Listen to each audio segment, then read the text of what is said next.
Sel adalah unit terkecil dari makhluk hidup. Berdasarkan jumlahnya, sel dibedakan menjadi uniseluler yang terdiri dari satu sel dan juga multiseluler yang terdiri dari banyak sel. Berdasarkan keberadaan membran inti, sel dibedakan menjadi dua. Yang pertama ada prokaryotik, yaitu sel yang tidak memiliki membran inti. Ini biasanya ditemukan pada golongan Monera, yaitu bakteri, dan juga protozoa. Sedangkan yang kedua ada eukaryotik, artinya sel yang memiliki membran inti. Biasanya ini ditemukan pada golongan fungi, plantae, dan juga animalia. Ada organel khusus yang hanya ditemukan pada hewan, tetapi tidak ditemukan pada sel tumbuhan. Terdiri dari lisosom dan centriole. Sedangkan organel yang khusus hanya ditemukan pada sel tumbuhan, tetapi tidak ditemukan pada sel hewan, yaitu dinding sel, plastida, dan vakuola.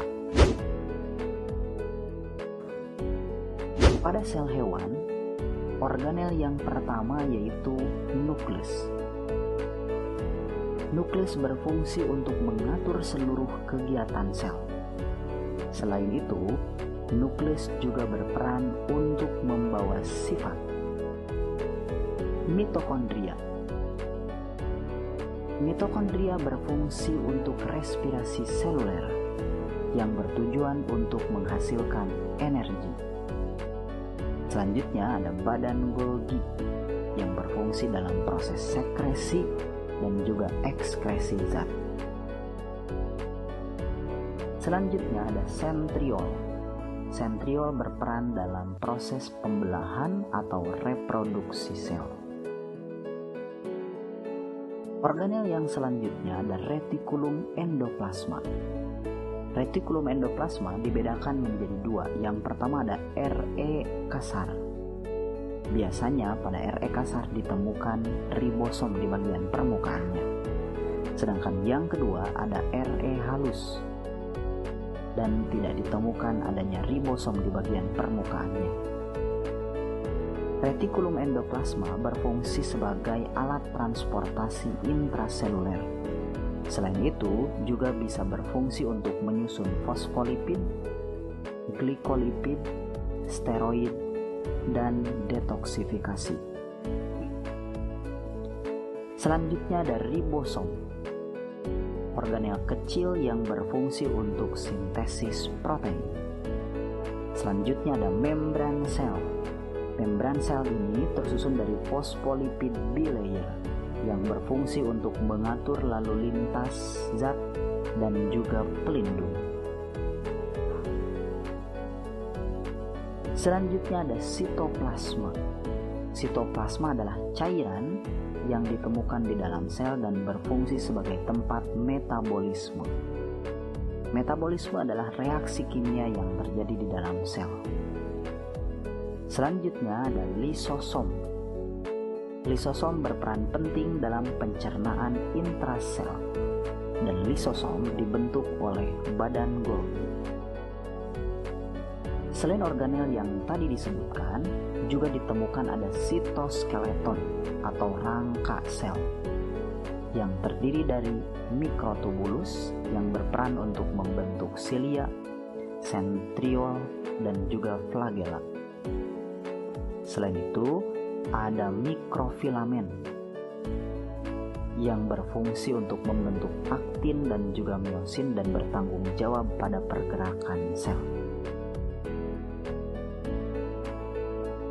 Selain sitoskeleton, juga ditemukan adanya peroksisom. Peroksisom ini berfungsi untuk menghasilkan enzim katalase yang berfungsi untuk mengubah hidrogen peroksida menjadi air dan juga oksigen.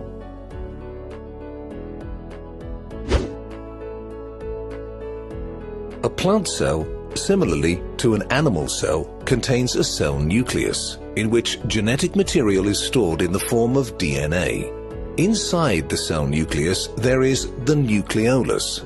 It is a granular body built of protein and ribonucleic acid, RNA, in which, inter alia, ribosomes are produced. Ribosomes are organelles involved in the synthesis of proteins.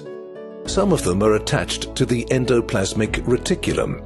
Others are freely suspended in the cytoplasm. The cytoplasm is a liquid suspension filling the cell, which contains various organelles. One of them is the endoplasmic reticulum. It has the shape of a labyrinth surrounding the nucleus. One part of the ER is called rough and the other smooth endoplasmic reticulum. The Golgi body is the cell repository. The substances produced in it are stored there and then transported to other parts of the cell. Among the more complex organelles are the mitochondria, in which cellular respiration takes place. Their number, size and shape vary depending on the cell type. Each plant cell is surrounded by a cell membrane. It acts as a barrier separating the cell from the external environment. A plant cell also has a number of unique features. The cell wall, which is composed of multiple cellulose layers, is a characteristic feature of a plant cell. Its rigid structure serves as a frame that gives the cell a regular shape.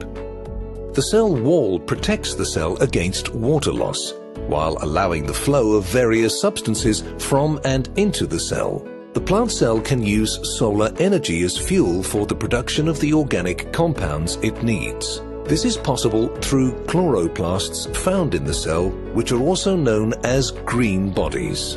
These organelles contain chlorophyll, the green pigment enabling the conversion of solar energy into the energy of chemical bonds. Large vacuoles, whose surface often occupies almost the entire cell, are another unique feature of plant cells. Vacuoles can be likened to huge tanks filled with cell sap, containing mainly water and spare substances. These elements of the plant cell closely cooperate together, ensuring the proper functioning of the cell. They are found in all plant cells, irrespective of the type of plant.